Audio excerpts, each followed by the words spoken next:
En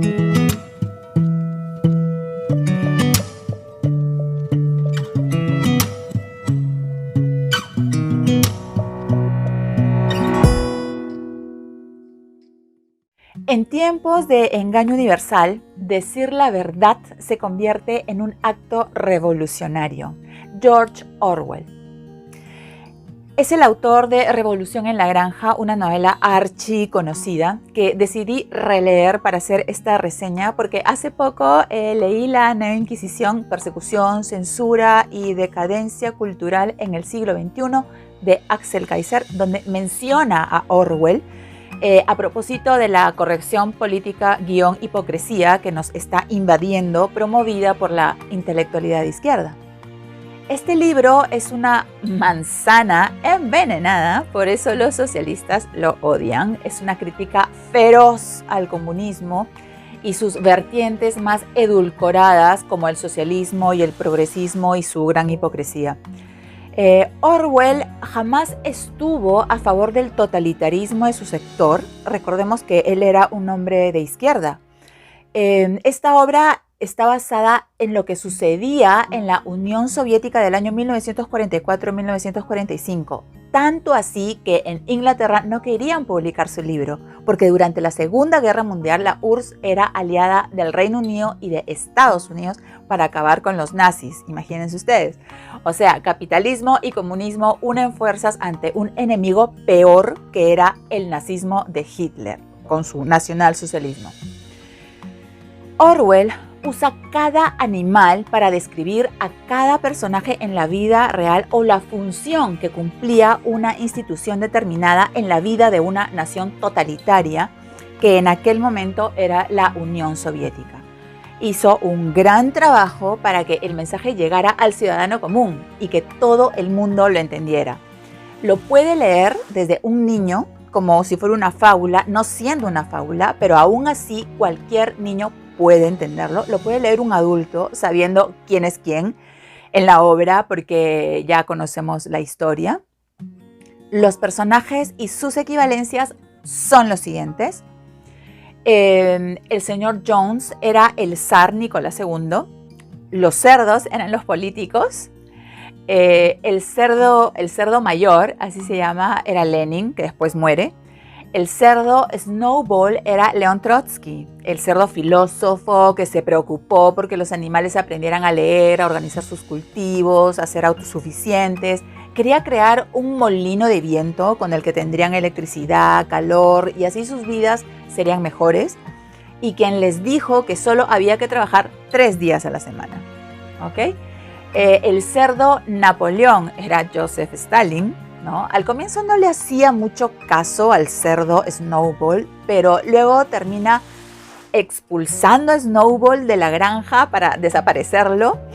Y lo que pasó en la vida real fue que Stalin expulsó a Trotsky de la Unión Soviética y fue asesinado en México por órdenes del mismo Stalin. Luego tenemos al cuervo Moses. Era la iglesia ortodoxa rusa que nunca hizo nada por su pueblo a pesar de las atrocidades por las que pasó.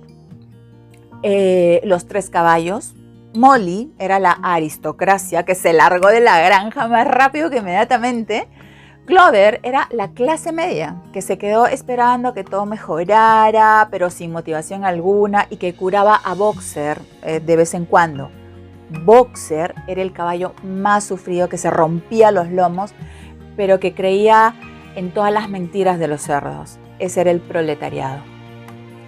Empieza la revolución de los animales porque el señor Jones era una desgracia, un irresponsable, un tarado que los mataba de hambre. Entonces toman la granja. Los cerdos se hacen del poder para gobernar, escriben 7 mandamientos. Esta parte es súper interesante, que en su paralelo con la realidad eran los dogmas comunistas, ¿verdad? El primero decía, todo lo que camina sobre 2 pies es un enemigo. El segundo, todo lo que camina sobre 4 patas o tenga alas es un amigo. Estos son los 2 primeros dogmas que buscan al enemigo en común dentro de la sociedad, o sea, partir a la sociedad en 2, los malos y los nuestros. Les encanta hasta el día de hoy, lo siguen haciendo. sobre todo los populistas, les encanta dividir a la sociedad en dos. El tercer mandamiento, ningún animal usará ropa. El cuarto, ningún animal dormirá en una cama. El quinto, ningún animal beberá alcohol. Entonces, estos tres son los lujos burgueses, los cuales hay que prohibir.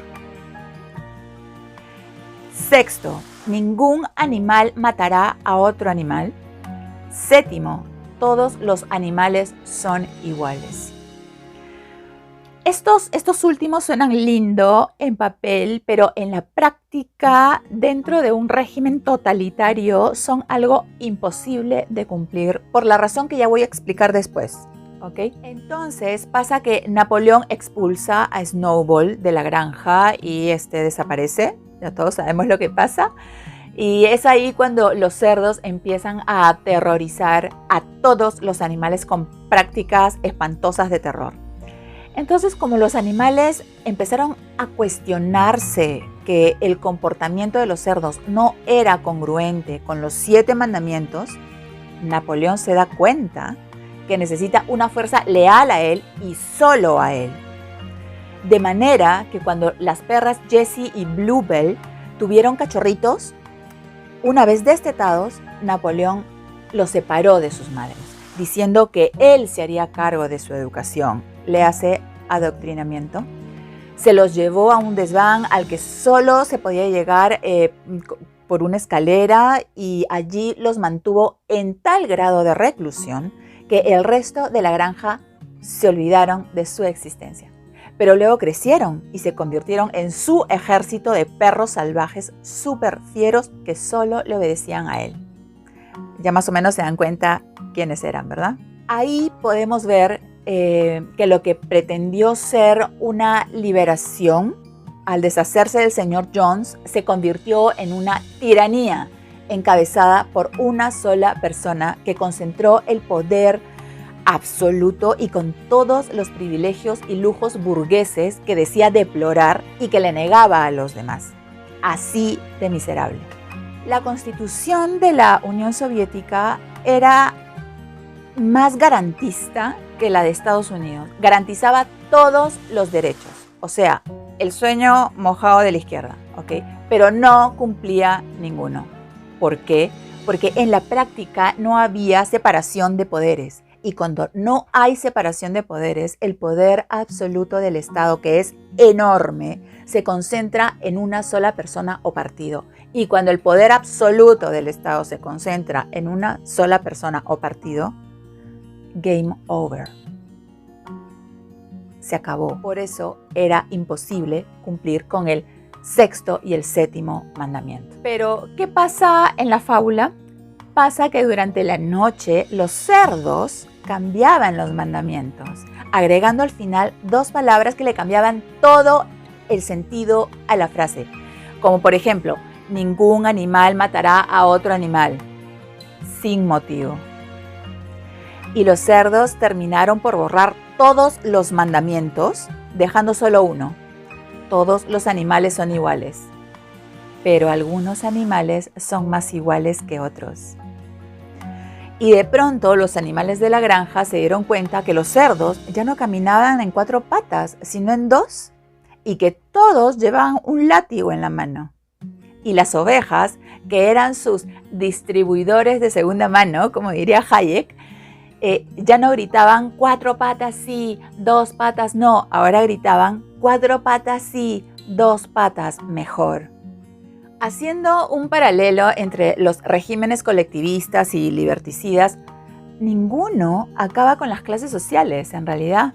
Lo que hacen es que el gobierno se convierte en una élite que vive como realeza, gozan de todos los lujos del capitalismo. Basta ver a Stalin y todo su séquito, los Castro en Cuba, Chávez primero y Maduro después en Venezuela, donde el proletariado no tiene ni papel higiénico, pero la narcocúpula vive maravillosamente bien. La dinastía que gobierna Corea del Norte hace no sé cuántos años, 40 años, ¿cómo viven? ¿Y cómo vive su pueblo? Entonces, la igualdad que te quiere vender la izquierda no es cierta, nunca lo ha sido, nunca lo fue. Hay que ver lo que están haciendo los socialistas en España. Ellos, cuando pueden, evaden impuestos y pagan lo mínimo. Viven en casas hermosas, solo quieren privilegios para su colectivo, revientan al ciudadano con impuestos, reciben plata del extranjero de dudosa procedencia. O sea, hay mucha hipocresía, son un asco. Mi reflexión es que los ciudadanos no podemos dejar nuestro futuro en manos de unos pocos. Los animales de la granja cambiaron al señor Jones por los cerdos y lo único que hicieron fue cambiar de amo, nada más. No nos podemos convertir en masas fácilmente manipulables por los dictadores en potencia o los autoritarios con piel de oveja. Ahora, es muy bonito, muy romántico ahorita, revolución, nos tiramos todo abajo, ya. Pero ¿qué país quieres después de una revolución? La pregunta más exacta es, ¿vas a tener un mejor país después de eso? Como todo el mundo sabe, las revoluciones terminan devorando a sus propios hijos. Y ese no es el camino. Y es increíble cómo empiezan a quitarle las libertades a la gente poco a poco. No puedes elegir la cantidad de hijos que quieres tener, ni los libros que quieres leer, ni lo que puedes decir, ni lo que puedes hablar o con quién quieres estar.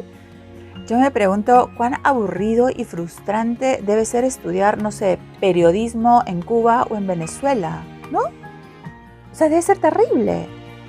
Para terminar, es muy importante empezar a cuestionarse de dónde vienen las cosas que tenemos. No pateas un árbol y caen como si nada. Cuesta mucho esfuerzo tener nuestras cosas y lograr nuestros fines con nuestro propio esfuerzo. Como para que venga una manga de ideólogos, demagogos que jamás han pagado una planilla, jamás en su vida, y quieren a través del Estado quitarnos nuestra plata para dársela a otros porque no saben cómo generar riqueza. Yo no digo que el Estado no tenga que ayudar a los más necesitados, por supuesto que debe, pero de manera focalizada, sin coimas, que no se roben la plata, que esa plata realmente llega donde tiene que llegar. Pero todos sabemos que eso no es así. Por eso hay que enseñarle a la gente a que se pare sobre sus propios pies y decirle que no es víctima, entendiéndose víctima como una categoría que te asignan al nacer como si fuera una etiqueta.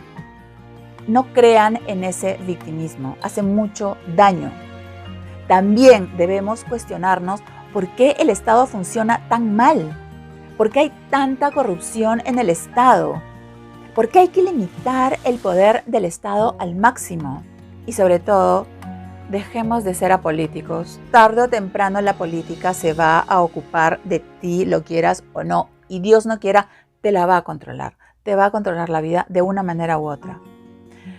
Por supuesto, recomiendo su lectura. Es un libro cortito, como dije, al comienzo es para grandes y chicos, y léanlo, porque es buenísimo. Así que hasta otra reseña.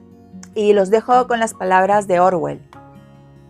El lenguaje político está diseñado para hacer que las mentiras parezcan verdad, el asesinato respetable, y para darle una apariencia de solidez al puro viento.